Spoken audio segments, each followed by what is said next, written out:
Tässä kylpylän nimi on Kai.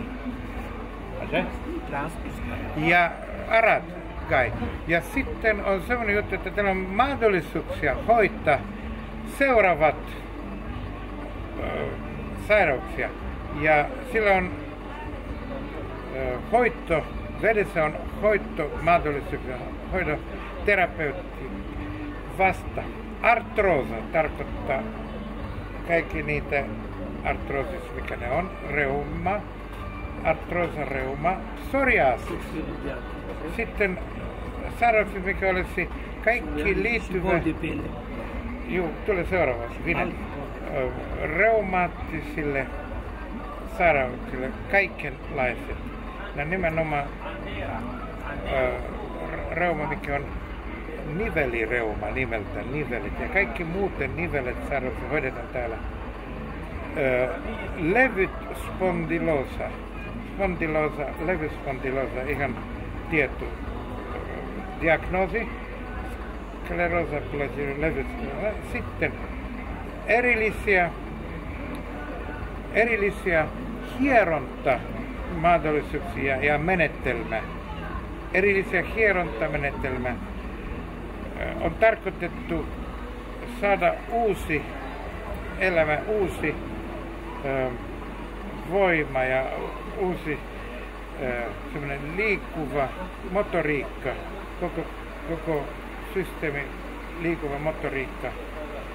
Ja tässä on yksi ryhmä, lääkäriryhmä, mikä korkeatasoisia lääkäriryhmä, mikä aktiivisesti seuraa ja hoitola, mikä on tarkoitettu jokaisella asiakaskautta potilas avataan oma kansi ja siellä seurataan nämä lääkärit, seurataan askel askelta niiden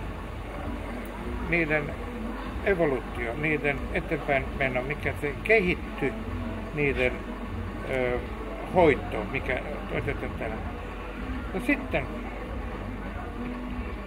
tämä on tarkoitettu, koko tämä kylpylä, mikä on tässä, mitä olet nähnyt ja mikä näkökuvissa, on tarkoitettu iäkkäistä henkilöistä.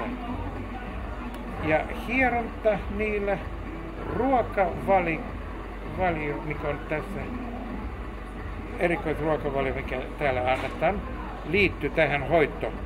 Hieronta, ruokavalio ja sitten vesi, termaalivesi, mikä tulee sieltä alhaalta, mikä on hyvin, hyvin erikoinen.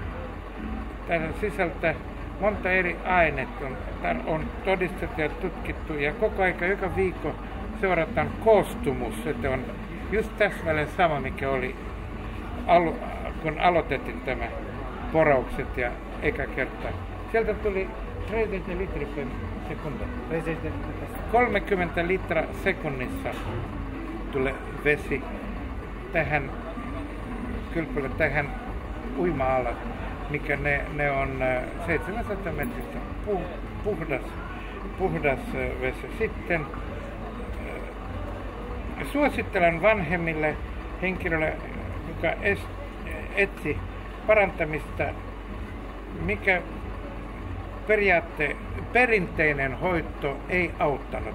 Sitten tällä löytyy just semmoisia menetelmiä, mikä ne on erikoistunut iäntyneille henkilöille. Kiitos.